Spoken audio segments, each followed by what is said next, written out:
This gentleman you see here is Ross Heacock, senior editor at Western Horseman. He spent a few days in Arizona with the Ericssons catching wild cattle. What's that? Yeah, there's sign up through here, but it's a few days old. Here Travis is explaining to Ross about how we're working the country to find the cows.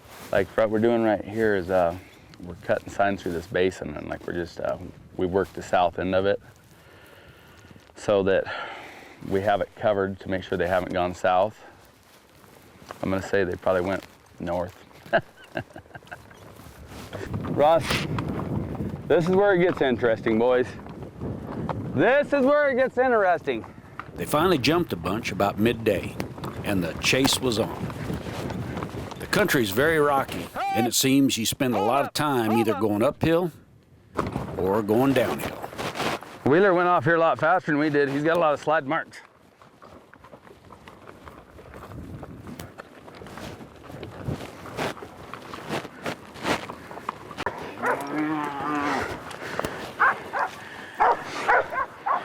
Travis and Wheeler Ericsson and Kyle Romo each caught one at the bottom of the hill.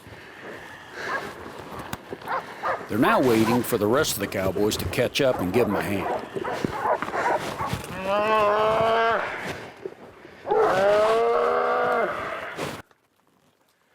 You guys ready? After they're healed and tied down, they then take them one by one and tie them up to a tree.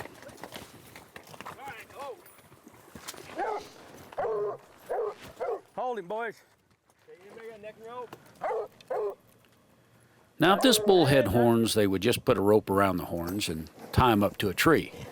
But with this muley, they take a rope and they put a loop around his neck.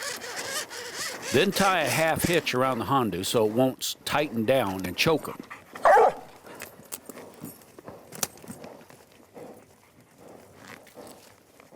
Travis, just explain real quick how you tie a muley up. Well, we make sure it's damn sure tight enough to where it don't come back off his head. Then you just tie a half hitch around the Honda if you got a Honda in it. How are we? Good? Next, they pass the end of the rope around the base of the tree and bring it back to the loop and tie several half hitches to hold them. Back through the rope, and then half hitches around both.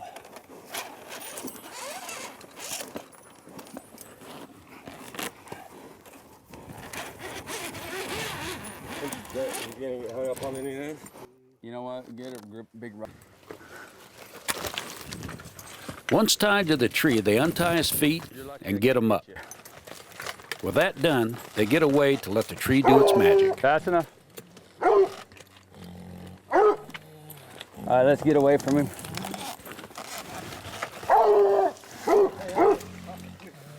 Come on, dogs.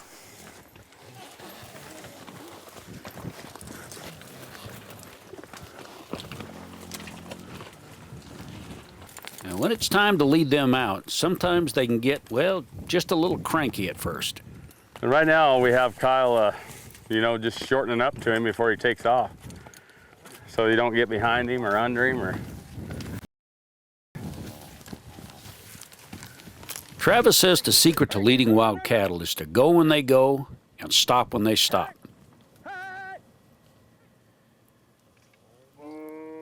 When you want to go, don't drag them. You need a spooker to get them started. Once they start moving, you go when they go and you stop when they stop. Don't get in a fight with them. They'll get hot and quit you. Then you'll have to tie them up and let them cool off before you can try again. Here's Wheeler leading two bulls and spooking Travis's cow for him. Nice work, Wheeler.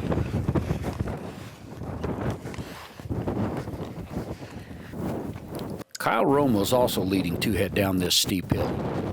It's sure enough dangerous work.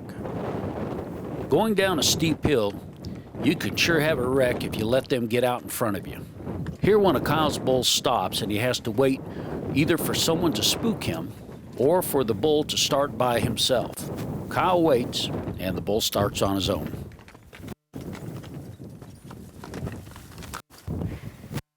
All right. Nice work.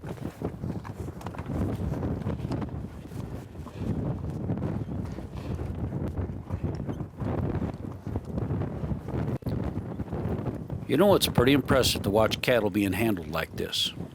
One day they're wild, the next they're leading quietly right beside the same animal that caught them. Good cowboys sure make this kind of work look easy, like they're just out for a nice Sunday stroll.